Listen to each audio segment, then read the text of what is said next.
Hi guys, hope you're all well. As you know, a lot of our videos are about testing EVs in the real world and what their real world range is, what they like to live with, what's the charging like. And this video is going to be a really casual example of that. It's a Friday lunchtime here at work. It's really cold this morning, but look how sunny it is now. Lovely. It's always sunny on the south coast, remember? Okay, so this video, I've got to go to London this weekend. And so I'm just going to film a vlog as I do that. Now I can't take a Model 3 because, as you know, it's not a hatchback and I need to carry some stuff this weekend. It's a bit smaller in the back and I've got to carry initially my family, 3 of us, and then also a couple of extra people as we go to a couple of events. But luckily yesterday I took in part exchange this Kia EV6. So I'm going to use that. So this video is going to be about a real world weekend with a Kia EV6. I'm going to be covering probably 250 to 300 miles. I've got to do some charging. We'll see what its real world range is and just how practical this car is. So stick with me. I'll take you along for the weekend. Okay, I'm leaving in 10 minutes and the car's 95% charged. Let me just confirm what this car is. So this is the EV6. It looks exactly like one I've had before in previous videos. It's the same color, it's the same spec. It's a GT Line S, but this is the rear wheel drive example. So not the four wheel drive like I had before. So I'm really keen with this video to just see if this proves to be more efficient than the four wheel drive example I had before. It is quoted with extra range from Kia, so and he said Hyundai. It is quoted as having extra range over the four-wheel drive. Yes, it's not as quick, 0 to 60, 7.3, so it's a bit slower, but family duties don't really need it any faster. But what we'll be interested to see if it is more efficient. It's turned out to be quite a warm day here, but it is cold overnights at the moment. So I'm just about to unplug it from charging here, and before I do that, I just wanted to mention that you might have seen our previous video, and in that I mentioned that with the Tesla wall connectors like one here and like this other one we have at the front of work here, that they charge everything else, but when you plug it into the Kia, I was having trouble getting it to lock in and actually charge the car. Well, I think I've worked out the way around that. At the moment, this car's had its software updates, which has improved a couple of potential bugs with the car, but when you just plug this in, it doesn't engage the lock and doesn't charge.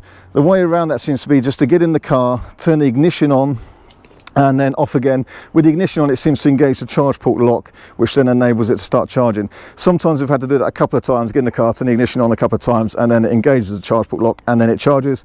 With 3 phase, this has been charging at 11 kilowatts. So I'll get going in a minute. Let's just have a quick look at its range. Let's have a look here. So it's in kilometers, 355 kilometers of range and 95%, and I will only be plugged in for another couple of minutes. So I'm going to go and get my stuff from the office and then I'll be on my way. Everything about this car is literally identical to the one I had before, with one small difference. Well, it'll be a bit slower, but the front space is a little bit bigger, so at least now we've got a bit more space to store at least the cable kits, get them out of the boot.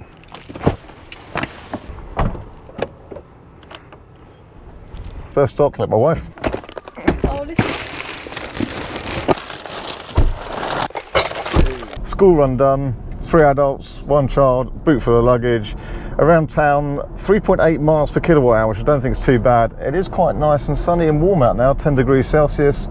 And now we're going to hit the motorway and we're going to drop my colleague Igor just there off at Winchester. After 1 hour and 5 minutes of driving, 45 miles covered, the heating just started to stop working. So we just dropped off Igor at Tesla there to pick up a different car. It'd be a bit inconvenient if we had to do another 2 hours of driving with no heat, as the temperature's now falling as the sun goes down. Let's go to max heat. Climate auto, always leave climate on auto. Turn the car off for a minute then. Turn it off and on again. People say Tesla build quality is not the best, but so far Kia's been the most troublesome for me. Car locked, unlocked, turned off, turned on again. I did that before, the sound always comes on by default, don't want it to, it wasn't on when I turned it off. Right, let's just leave the climate on like 21 degrees. It was at about 20 before. We're sort of committed now, aren't we? There's no point in going back to get a different car. 2 hours of driving without heat would be a bit irritating. Just record me. What? Are you coming out? Or not? I don't know what you just... Are you a cameraman? Yeah, but what the fuck? I haven't got a coat, I'm freezing. It's warmer out here than it is in the car.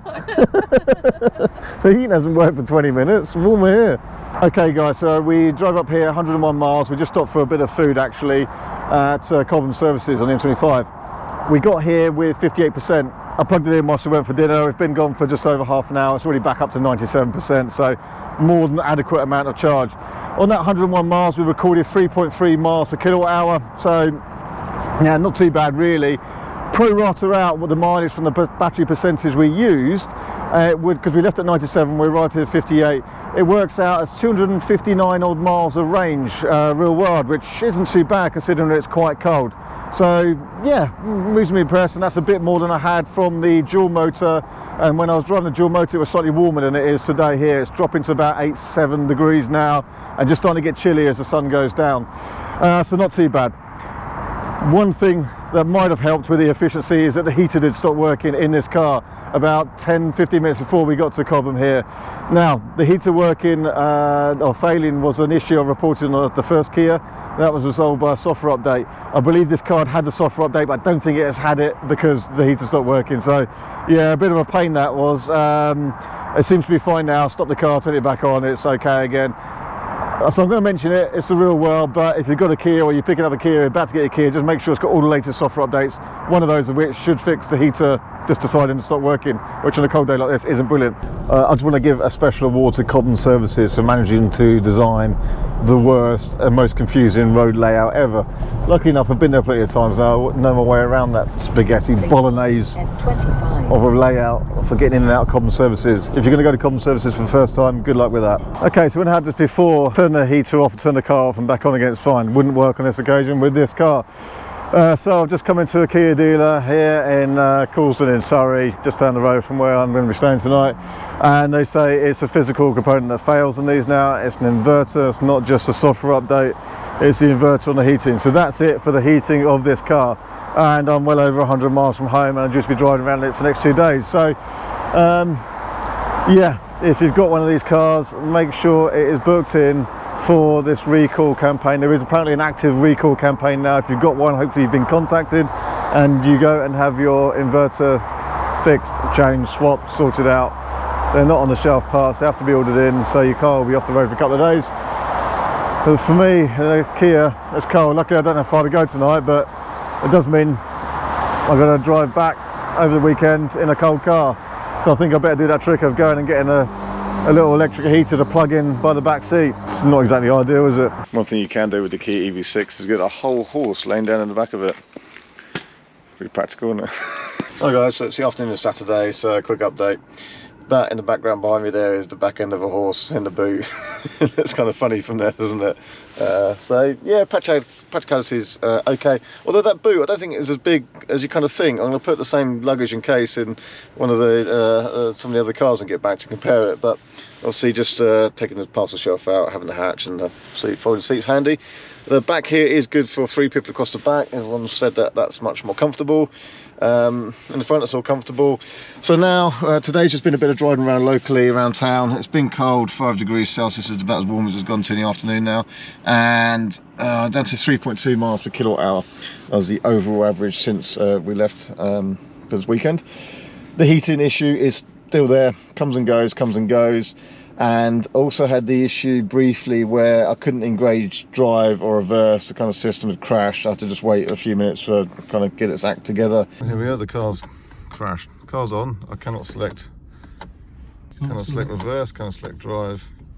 I can select park. That's it. Oh. It seems to happen if you turn the car off and then quite quickly turn it back on again. So I turned the car off but then had to move it. So I turned it on and I couldn't actually then move the car. So that was inconvenient. These are issues which the car before we were told it was down to software updates. I got confirmation last night this car has had all its software updates, so these issues are not currently resolved. These are quite probable valid issues. Maybe not all cars have them, but this is my second EV6 and this has exactly the same as the first one, so I think it's a common theme. And this heating issue does seem to be a hardware issue and not a software issue. This inverter is needed. So this car is now booked into my local Kia dealership on Monday morning and is likely to be in there for a few days. I've got no option really but to carry on using it and driving it. If I leave the car at a local Kia dealership up here, it's going to be in there for days, a week, couple of weeks or something. And then I'd have to get back and have to get back here to collect it another day. So I'm just going to have to put up with having cold feet for now. As I speak, the heating has just started coming back on again. It's just how it works. and then it goes off again. So yeah, it's kind of comes and goes. You get little fits and starts where it happens. The trouble is when it's cold and when the heating stops, it quite quickly, it just gets cold in there very quickly, and it's blowing cold air. So you turn the whole system off, helps, but then you start messing up. So we've been driving around today with the sunroof open to try and prevent it messing up with 5 people in the car. So it's been a bit miserable, and actually we've cut off a couple of things we were meant to be doing today because of the issues. So anyway, that's probably it for now. We're going out later on to an event, but it'll be dark and I'll have had a beer by then. So this is it for today. Okay guys, back home now. So in that weekend I've covered 255.6 miles and spent over 7.5 hours in this car driving it. So I'm going to cover a bit of information now about kind of trip information, real world range, efficiency and that kind of thing, and then cover some pros and cons that we've liked and not liked about the car, including of course let's cover the elephant in the room and this heating. So firstly, let me give you some trip information here. So for the whole weekend, the average on this car has been 3.1 miles per kilowatt hour. What was quite notable, there was a time this morning when we were driving through South London in quite a lot of traffic, just in traffic jam, and actually average then was over 4 miles per kilowatt hour. So around town, even in traffic, it was pretty efficient. It just costs its efficiency. By the time you get above about 50 miles an hour, it just comes down. And so on that last drive, I averaged 3.1 miles per kilowatt hour. Since recharging, I've averaged 3.1 miles per kilowatt hour, and over the whole weekend, 3.1 miles per kilowatt hour. So I've done a couple of calculations and a couple of times basically. So on that last journey back, the amount of energy used and how much battery percentage for the miles, it worked out to a real world range of 226 miles. So there's a few ways of doing the calculations really, and you can say about usable energy as well. But each time, basically this car's been working out in its cold weather range to be around about, I'd say the real world range is about 225, 230, up to about 260, 270 miles potentially. I think in the summer we'll be seeing in excess of 250 mile range quite easily. So it's pretty good, and actually over that whole weekend we've only done that one single charge, which is when we were grabbing some dinner at the services. We've then gone into London, across London, used it for various duties, and then driven back from London, and I've still got 32% of the battery left. So yeah, it's actually not too bad in the real world for what you need for energy wise. Since the last charge, 155 miles, or sorry, 154.4 miles, and I've still got 32%, and obviously it wasn't 100% charged then, it's 90 something. So it does seem to be more efficient than the four-wheel drive one I had, by a little bit, which helps. So all good there, 3.1 miles per kilowatt hour, which for a car which is quite big, remember, it's obviously less efficient than Tesla Model 3, but it's quite a lot bigger. Yeah, not too bad, not too bad. Okay, the things we like and don't like about this car. It has been very practical, so it's been really good for having 3 passengers in the back here. The boot actually isn't as big as you kind of think for quite a big car, but it's practical, and we've got a suitcase and a horse in the boot right now, that wooden horse, and a load of other stuff. The reclining seats in the back here, my daughter's been asleep in the back for the last couple of hours as we drove back, so sleeping in the back is good for a child if you don't mind them reclining a little bit. It just helps a little bit, it saves their head flopping around. She's reclined and gone into the corner, so that's been good. It's been a comfortable, practical car, that's all quite reasonable. So it's done the job very well. On the downside, on the good side, I will cover as well the kind of autopilot system. I like that. That was good. That worked really well. And actually on the M25 earlier, it would adjust the speed based on the gantry signs, temporary kind of speed limits. The gantries change, and this was reading that and changing its speed automatically. So that was quite good, where speed limits vary, like on the M25. You can kind of sit back, relax, and it will adjust its speed. Lane keeps and everything, you can indicate, it changes lane, does all that really quite well. The one single side about the kind of autopilot system, which probably wasn't ideal, is that it doesn't mind undertaking.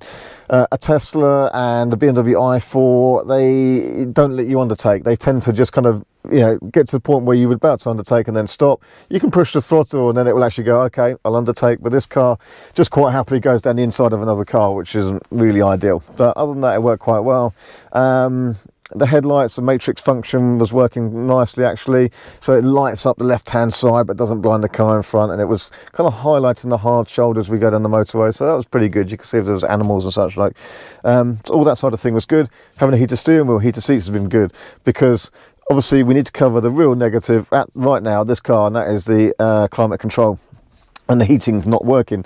This goes into Kia tomorrow morning, Monday morning. That's why I'm filming this now, even though it's dark. I'm going to be leaving early in the morning. My colleague's going to take it into Kia, so that hopefully will fix it. But obviously at the moment as a family, we're all kind of like, this has been a bit rubbish, isn't it? We've had to drive in a cold car for a large part of the weekend, and that's far from ideal, so it's taken the shine off of it. But you know, I guess new cars, you will get some issues, and I'm sure Kia will look after us and get this resolved as quickly as possible, but it's obviously a bit of a dampener. Other than that though, it served its use very well, and as a practical family car with working heating, I'm sure it's very good. So just a quick bit to add on to the end, because I wanted to give you feedback on how Kia sorted that out. I'm at home, by the way, because yes, I've got COVID. It took 2 years, 3 jabs, but it got me in the end. Not from that weekend, by the way, that was like 10 days ago. Anyway, Kia sorted it out pretty quick actually, so fair play to them. Bearing in mind it happened the weekend, I called them Saturday, it was booked in for Monday. By Monday midday, they'd ordered an inverter. They did start saying about a software update. I said no, hardware. Anyway, they ordered an inverter, they agreed, and by Wednesday it's fitted, sorted. Had a software update as well to resolve one of the other issues with engaging driving park, sometimes pausing. So since then, seems to be good. All good, well done Kia. At least it was sorted out as quickly and as efficiently as possible. Now, before everyone goes ringing Kia, I think this only affects the pre-September build cars, so September 2021. If your car's an earlier car, yes, I think before you do any long journeys especially, contact Kia and really push for this fix. If your car is newer or you're about to receive one, I don't think you need to worry. I think they've now resolved those issues, and they're different parts, so don't worry about that. But that concludes this video on this car. So I had a slightly frustrating weekend, but for the car itself, it's practical, spacious, functional, comfortable. So a pretty good all-rounder, pretty good value for money, and not a bad car. Rear-wheel drive, I liked it. Not as quick, not forward drive, but just seemed to be a little bit more efficient. Would be good to test, obviously, that and dual motor on the same day to compare exactly. So maybe that's a video another day. But for this one now, that's it from me. Thanks for watching. See you on the next one. Hey everyone, thanks for watching our videos. If you like our content and want to see more, don't forget to not only subscribe, but also hit the bell icon for notifications so you don't miss any new videos as they're uploaded. Plus, we're also on Instagram. Just look up R Simons or RSEV. We're on Facebook and Twitter. So lots of news, stories and things as we go on each one of those channels.